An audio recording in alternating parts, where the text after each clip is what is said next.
नहमदु व नसल्ली अला रसूलिल करीम अम्मा बाद फ़ऊज़ु बिल्लाहि मिनश शैतानिर रजीम बिस्मिल्लाहिर रहमानिर रहीम। अस्सलाम वालेकुम। अगर आपने मेरा यूट्यूब चैनल सब्सक्राइब नहीं किया तो उसे फौरी तौर पर सब्सक्राइब करें, लाइक करें और अब आपके साथ शेयर करें ताकि जब हम वीडियो लोड करें तो सबसे पहले आपके पास पहुँचे। नाज़रीन कराम, सेनेट के चेयरमैन और डिप्टी चेयरमैन का इंतखाब भी हो गया है। सादक सजरानी हारने के बावजूद चेयरमैन सेनेट मुंतखब हो गए। उन्हें 48 वोट मिले, जबकि प्रिजाइडिंग अफसर के मुताबिक सैयद यूसुफ रज़ा गिलानी को 42 वोट मिले और उनकी नाम पर लगाएगी मोहर की वजह से उनके 7 वोट मुस्तरद कर दिए गए। गोया यूसुफ रज़ा गिलानी को 49 वोट मिले और जबकि उनके मुकाबले में सादक संजरानी को 48 वोट मिले। एक वोट ऐसा भी था जिसने दोनों को मोहर लगाई।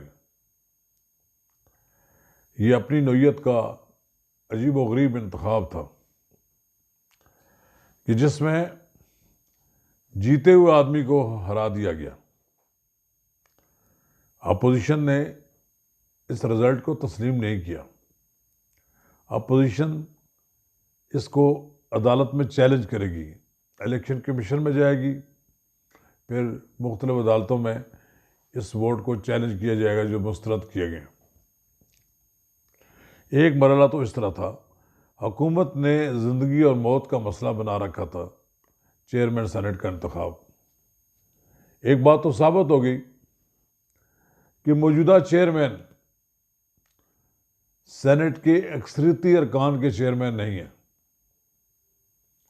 उन्हें 48 अगर वोट मिले हैं तो फिर भी इसका मतलब ये है कि वो पूरे ईवान की अक्सरियत की हमायत उन्हें हासिल नहीं है। इसलिए ये कहा जा सकता है कि जो सेनेट में अपोजिशन को 53 अरकान की जो हमायत हासिल है वो किसी न किसी लिहाज से हर बरकरार रहेगी। हुकूमत को कानून साजी में मुश्किलात का सामना करना पड़ेगा।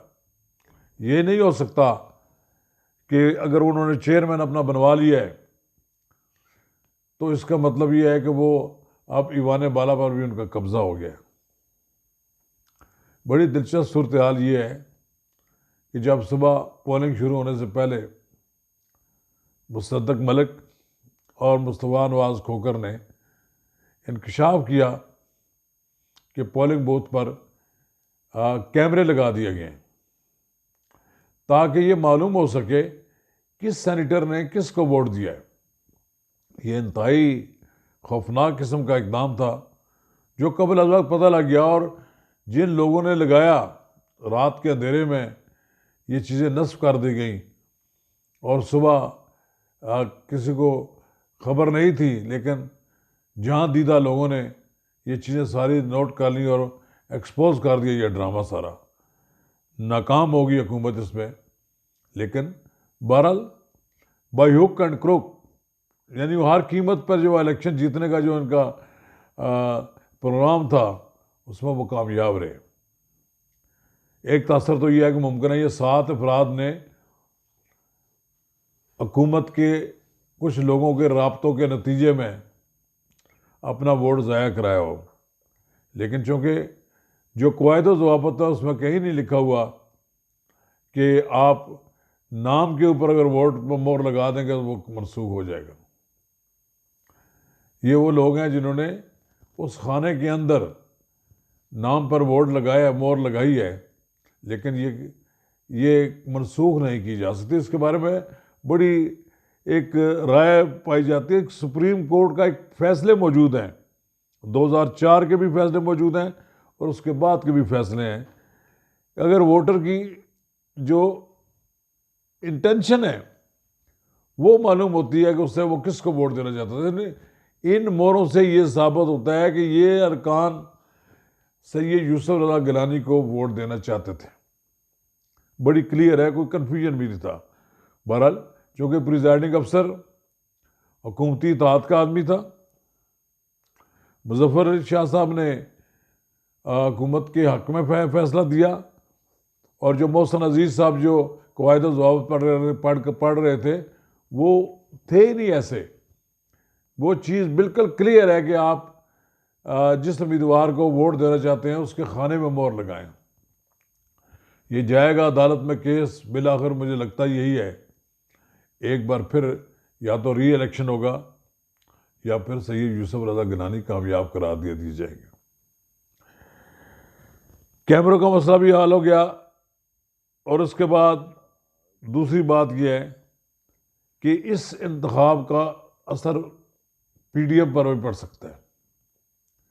मुमकिन है पीडीएम की सभा में ये फूट भी पड़ सकती है कि कहीं जानबूझकर तो कुछ वोट ज़ाया नहीं किया गया, एक दूसरे पर शक का भी इजहार किया जा सकता है।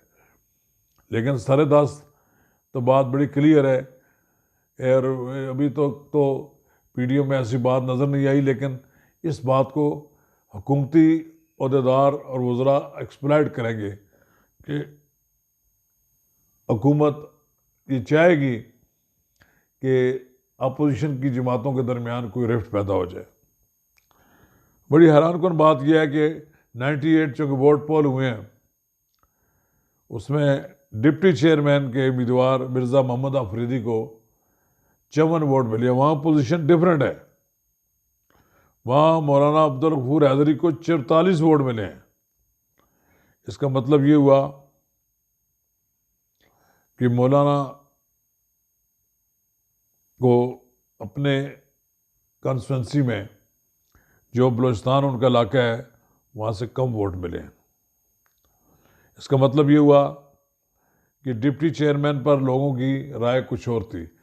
ये कहा जाता है कि मिर्ज़ा फारूक को वोट इसलिए दिया गया, इसलिए टिकट दिया पाकिस्तान तहरीक इंसाफ ने कि उनके पास 4 वोट थे, या ये है कि उनके पास 4 वोट अपने पास करीब लाने का कोई गुर था।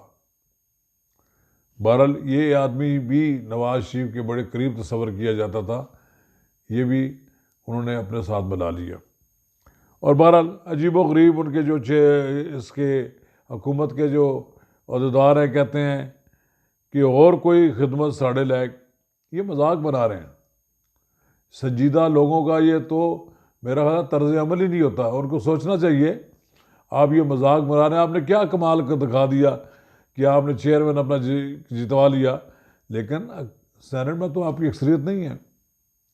53-54 आदमी जो हैं हुकूमत के ख़िलाफ़ बैठे होंगे, और मज़ीद मुमकिन है कि आइंदा आने वाले दिनों में वो मज़ीद और लोग भी वहाँ जाकर अपोजिशन में बैठ जाएं। इसलिए चेयरमैन सेनेट तो आ गया हुकूमत की मर्ज़ी का, लेकिन क्या ये कामयाबी ज़्यादा देर कायम रहेगी? हुकूमत के लिए मसाइल कम हो जाएंगे? क्या हुकूमत ने इसके बाद सब अपोजिशन को मलिया मेट कर दिया? नहीं, अपोजिशन की लड़ाई अभी जारी है। अपोजिशन मौजूदा हुकूमत के ख़िलाफ़ जदोजहद जारी रखेगी, और मुझे उम्मीद है कि आने वाले दिनों में अपोजिशन मज़ीद मजबूत होगी और अब सारी तवज्जो लॉन्ग मार्च पर हो जाएगी। अब हमारी तमाम सियासी जमातें, अपोजिशन की तमाम जो सियासी जमातें, ये जो मिठाई और लड्डू तकसीम करने वाले हुकूमती अहदेदार हैं, खुशामद में पता नहीं कहाँ कहाँ के ये मामलात करते हैं लोग, और वो कप्तान को खुश रखने के लिए पता नहीं क्या क्या पापड़ बेलते हैं। मिठाई तो वो तकसीम करते रहे हैं, लेकिन ये मिठाई तकसीम उन्हें बड़ी महंगी पड़ेगी। 26 मार्च बहुत करीब है, और ये आज 12 से मतलब अगर 2 हफ्ते रह गए हैं, तो आप किसी सूरत में भी मुझे नहीं लगता कि मामलात कोई बेहतरी की तरफ जाएं।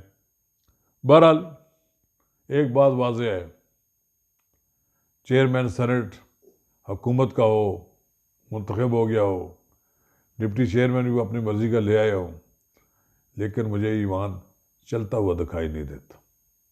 आने वाले दिन हुकूमत पर भी भारी होंगे, पार्लिमान पर भी भारी होंगे। शुक्रिया।